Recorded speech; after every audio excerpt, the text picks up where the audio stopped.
Hello সবাইকে, welcome আজকের ভিডিওতে। মাইক্রোসফট ওয়ার্ড কোর্সে ধারাবাহিক টিউটোরিয়াল ভিডিওতে আপনাকে স্বাগতম। আজকের ভিডিওতে আমরা জানবো হচ্ছে আমাদের যে হোম ট্যাব আছে, এই হোম ট্যাবের যে ইনফরমেশনগুলো আছে সেই ইনফরমেশনগুলো। শুরুতেই আমরা চলে আসবো হচ্ছে ওয়ার্কার এরিয়াতে। ওয়ার্কার এরিয়াতে আসার পরে আমাদের এখানে যে একটা লাফালাফি করতেছে, এখান থেকে কিন্তু আমরা যখন কিবোর্ড থেকে টাইপ করা শুরু করব, ঠিক এই জায়গা থেকে হচ্ছে লেখাটা শুরু হবে। আমরা সহজে বোঝার জন্য এবং আমরা এই টিউটোরিয়াল ভিডিও তৈরি করার জন্য বা আমাদের সহজে কাজ করার জন্য আমরা কিছু লেখা অটোমেটিক নিয়ে আসব। সেই লেখা নিয়ে আসার জন্য একটা কমান্ড প্রেস করতে হবে। সেটা হচ্ছে ইকুয়াল সাইন দিতে হবে আমাদের এবং লিখতে হবে RAND। লেখার পরে ফার্স্ট ব্র্যাকেট শুরু করতে হবে এবং ফার্স্ট ব্র্যাকেট শেষ করতে হবে। শেষ করার পরে আমরা যখন ইন্টারে ক্লিক করব, ঠিক আমরা দেখতে পারবো মাইক্রোসফট ওয়ার্ডের ভিতরে রেডি করা অটোমেটিক কিছু টেক্সট দেওয়া আছে। সেই টেক্সটগুলো চলে আসছে। আপনি যেহেতু নতুন, আপনাকে এতগুলো টেক্সট লিখে তারপর হচ্ছে এখানের কাজগুলো দেখতে হইতো, অথবা আমাকেও এই টিউটোরিয়াল ভিডিও তৈরি করার ক্ষেত্রে এতগুলো লেখা কিন্তু এখানে লিখতে হইতো। লেখার পরেই কিন্তু আমাকে ভিডিওটা তৈরি করতে হইতো। এখানে অটোমেটিক মাইক্রোসফট ওয়ার্ডের ভিতরে বেশ কিছু লেখা দেয়া থাকে। আমরা এগুলোকে ব্যবহার করেই আমরা আমাদের কাজগুলো চালিয়ে নিতে পারবো। শুরুতেই এখানে দেখুন, আমরা এখান থেকে হোমের জায়গা থেকে, ইনসার্টের জায়গা থেকে, ডিজাইনের জায়গা থেকে এই যে জিনিসগুলো আছে, যেইটাই অ্যাপ্লাই করতে চাই, শুরুতেই আমাদেরকে টেক্সট সিলেক্ট করতে হবে। এবং আমরা কীভাবে টেক্সট সিলেক্ট করতে পারি?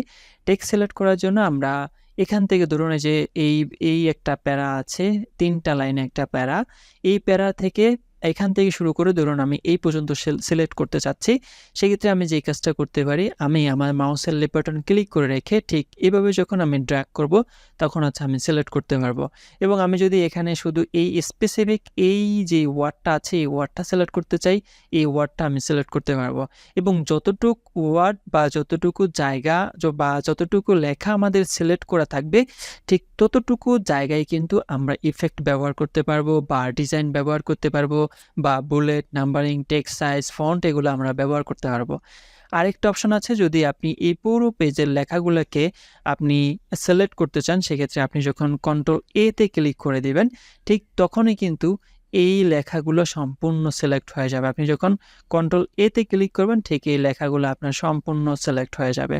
আমরা এখান থেকে যখন লেখা শুরু করব, দেখুন প্রত্যেকটা এই যে উইউ লেখা আছে, উইউ লেখার পরে কিন্তু একটা ফাঁকা জায়গা আছে। ঠিক আমি এখানে যখন লেখা শুরু করব, এই যে এই জায়গায় চলে আসি, আমি উপর থেকে লেখা শুরু করি BIDEO। ভিডিও লেখার পরে কিন্তু এখানে একটা ফাঁকা জায়গা আছে। এই ফাঁকা জায়গাটা আমরা দিব কিভাবে?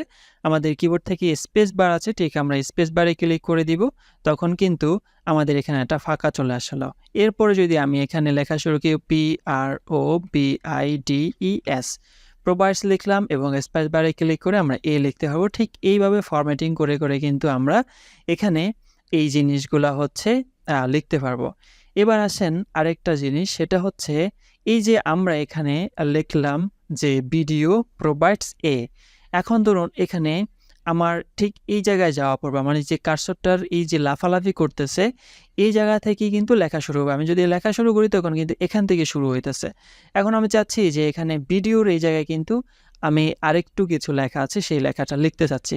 সেক্ষেত্রে আমি যেটা করতে পারি, এই যে আমাদের কার্সরটা আছে, এটাকে বলা হয় টেক্সট কার্সর অথবা ইনসারশন পয়েন্ট। আমি এটাকে যখন এখানে নিয়ে আসবো, আসার পরে এখানে যখন একটা ক্লিক করে দিব, তখন কিন্তু এটা এখানে চলে আসছে। আবার এটাকে যদি এখানে নিতে চাই, মানে আমাদের লেখার যে কার্সরটা আছে এখানে নিতে চাই, তখন এটা এখানে চলে আসলো। আবার এখানে নিতে চাইলে এখানে চলে আসলো। এবার এখানে চলে আসলো, আসার পরে আমি যে জিনিসটা করতে পারি, এখানে ধরুন এই যে হোয়েন লেখাটা আছে, আমি যাচ্ছি এই দিকে যাইতে। এখন আমি কিভাবে যেতে পারি?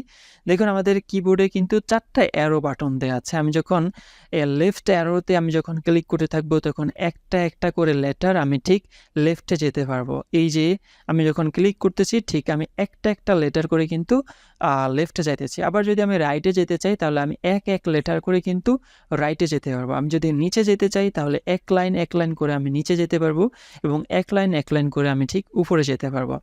এবার আসেন এখানে আমরা এই যে লেখা শুরু করছি না, ধরুন এখানেই আমাদের একটা লাইন শেষ। আমি চাচ্ছি ঠিক এরকম, যেহেতু এখানে একটা লাইন শেষ, আবার এখান থেকে একটা লাইন শুরু হয়েছে, এবার আমি চাচ্ছি নিচে আরেকটা লাইন আমি নিচে থেকে শুরু করব, ঠিক এই জায়গা থেকে। এবার কি করতে পারি, ঠিক ইন্টারে যখন আমি ক্লিক করব তখন নতুন আরেকটা লাইন লেখার জন্য আমার এখানে লাইনটা তৈরি হয়ে যাবে। আমি এখানে যদি লেখা শুরু করি তখন আমি কিন্তু এটা নতুন একটা লাইন থেকে লেখা শুরু করতে পারবো। তারপরে আমরা যে বিষয়টা জানবো সেটা হচ্ছে ব্যাক স্পেসের ব্যবহার। দেখুন আমরা এখানে একটা জিনিস লিখছি, লেখার পরে ধরুন আমাদের এই লেখাটুকু এখানে ভুল আছে বা আমরা কেটে দিতে চাচ্ছি, সেক্ষেত্রে আমি কি করতে পারি, আমাদের কিবোর্ড থেকে একটা ব্যাক স্পেস আছে, ঠিক এই ব্যাক স্পেসে যখন ক্লিক করে থাকবো তখন আমি এটাকে হচ্ছে এখান থেকে মুছতে পারবো। ধরুন আমরা এখানে প্রোভাইডস লিখতেছি, প্রোভাইডস BIDর জায়গায় যদি আমি S লিখে দিই, এখন কিন্তু আমাকে এটা মুছতে হবে। এটাকে আমি যখন ব্যাক স্পেসে ক্লিক করব ঠিক এটা মুছে যাবে। আবার ধরুন এখানে আমি আর লিখে ফেললাম, মানে ভুল কিছু লিখে ফেললাম, ব্যাক স্পেসে ক্লিক করে দিব, ঠিক এটা এখান থেকে হচ্ছে চলে যাবে। অথবা আমরা ডিলিটও করতে পারি। ডিলিট করার জন্য এই যে আমরা যতটুকু ডিলিট করতে চাই ততটুকু আমাদের এখানে এই যে সুন্দর করে সিলেক্ট করতে হবে। সিলেক্ট করার পরে আমি যখন ডিলিট বাটনে ক্লিক করে দিব, ঠিক অতটুকু সিলেক্ট করা টেক্সট কিন্তু আমাদের এখান থেকে ডিলিট হয়ে যাবে। তারপরে এই যে ব্যাক স্পেসে যখন আমরা ক্লিক করি তখন আপনি দেখতে পারবেন যে আমাদের যে লেফট সাইডের লেখাগুলো আছে ওই লেখাগুলো কিন্তু ডিলিট হইতেছে। এবার আমি যদি এখান থেকে আমরা যখন ডিলিটে ক্লিক করব তখন কিন্তু রাইট সাইডে যেই মানে রাইট সাইড থেকে ডিলিট হবে, এবং ব্যাক স্পেসে যখন ক্লিক করব তখন এটা হচ্ছে আমাদের লেফট সাইড থেকে ডিলিট হবে। এবার আসেন আমরা এখানে যখন আমরা কতটুকু লেখা সিলেক্ট করি, সিলেক্ট করার পরে ছোট্ট একটা ডায়ালগস বক্স চলে আসে, এটার নাম হচ্ছে মিনি টুলবার। এই মিনি টুলবারের মাধ্যমে হচ্ছে আমরা এখান থেকে ফন্ট চেঞ্জ করতে পারবো, ফন্ট সাইজ চেঞ্জ করতে পারবো, এবং এখানে হচ্ছে আরও অনেকগুলা কাজ করা যায়। বুলেট নাম্বারিং সহকারে ছোট্ট একটা টুলবার দেওয়া আছে সহজে কাজ করার জন্য। এই টুলবারের কাজগুলোই কিন্তু এখানে দেওয়া আছে, সহজে এই জিনিসগুলোকে এখান থেকে করার জন্য এখানে মিনি টুলবার নামে একটা টুলবার আছে। এবার আমরা যে জিনিসটা দেখব সেটা হচ্ছে আমাদের কিবোর্ডের ভিতরে কিন্তু ক্যাপস লক নামে একটা লক দেওয়া আছে। এই ক্যাপস লকের কাজ কি, আমি যখন ক্যাপস লকে ক্লিক করে দেব, ক্লিক করে দেওয়ার সাথে সাথে আমি যখন এখান থেকে কিবোর্ড থেকে লেখা শুরু করব, দেখুন প্রত্যেকটা লেখা কিন্তু মাইক্রোসফট ওয়ার্ডের ভিতরে বড় হাতের হচ্ছে। আমি যখন এখানে ভিডিও প্রোভাইডস লিখব, PROVIDES লিখতে থাকবো তখন কিন্তু প্রত্যেকটা লেটার এখানে বড় হাতের হবে। ক্যাপস লকে যখন আবার আমি এখান থেকে ক্লিক করে দিব, ক্লিক করে দেওয়ার পরে আমি যখন আবার লেখা শুরু করব তখন কিন্তু এগুলা হচ্ছে ছোট হাতের লেখা হবে। আবার আমি যদি বড় হাতের লিখতে চাই তাহলে ক্যাপস লকে ক্লিক করে দিব, তখন কিন্তু আবার এই সবগুলা লেটার আমি বড় হাতের লিখতে পারবো। এরপরে আমরা যে বিষয়টা জানবো সেটা হচ্ছে আমাদের মাইক্রোসফট ওয়ার্ডের ভিতরে ট্যাব বাটনের ব্যবহার। ধরুন আমরা এখানে যে ভিডিও লেখলাম, ভিডিও লেখার পরে আমি একটা ব্যাক স্পেস ক্লিক করে দিলাম, তখন দেখুন এক ঘর কিন্তু বা এক লেটার অনুযায়ী এখানে ফাঁকা হয়েছে। আমি যদি চাই অনেক বড় ফাঁকা দিতে তাহলে আমি ট্যাব বাটনে ক্লিক করে দিব, দেখুন অনেকটা ফাঁকা জায়গা চলে আসছে। এবার আমি এই জায়গায় কিছু একটা লিখি, BIDU লিখলাম, আবার ট্যাব বাটনে ক্লিক করে করে করে করে কিন্তু ঠিক আমি এখানে চলে আসতে পারবো অনেক দূর পর্যন্ত।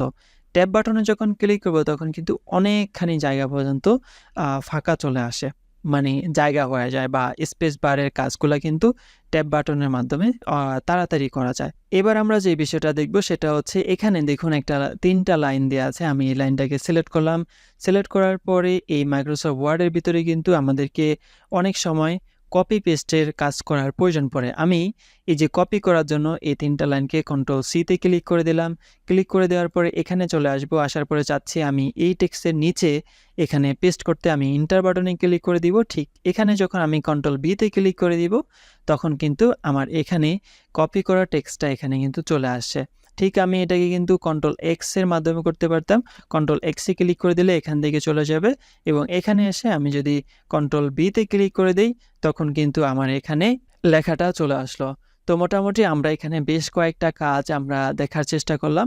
শুরুতেই আমরা যদি কোনো লেখা বা টেক্সট অটোমেটিক্যালি নিতে চাই তাহলে ইকুয়াল সাইন দিয়ে RAND লিখে দিব, লিখে দেওয়ার পর ফার্স্ট ব্র্যাকেট শুরু করব, ফার্স্ট ব্র্যাকেট এখানে শেষ করব এবং ইন্টারে ক্লিক করে দিব। আমরা বড় হাতে লিখতেছি না ছোট হাতে লিখতেছি সেটা ম্যাটার করে না, জাস্ট ইন্টারে ক্লিক করে দেওয়ার সাথে সাথে অটোমেটিক অনেকগুলো টেক্সট চলে আসবে। তারপরে আমরা শিখলাম হচ্ছে এখানে কীভাবে টেক্সট সিলেক্ট করতে হয়।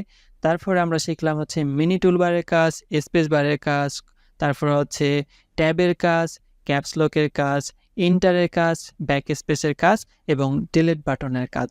এই সম্পূর্ণ ইনফরমেশনগুলো আমাদের সামনের ভিডিওকে কনজিউম করার জন্য অনেক বেশি হেল্প করবে। আশা করি আমাদের এই টিউটোরিয়াল ভিডিওটা আপনার অনেক বেশি হেল্প হয়েছে।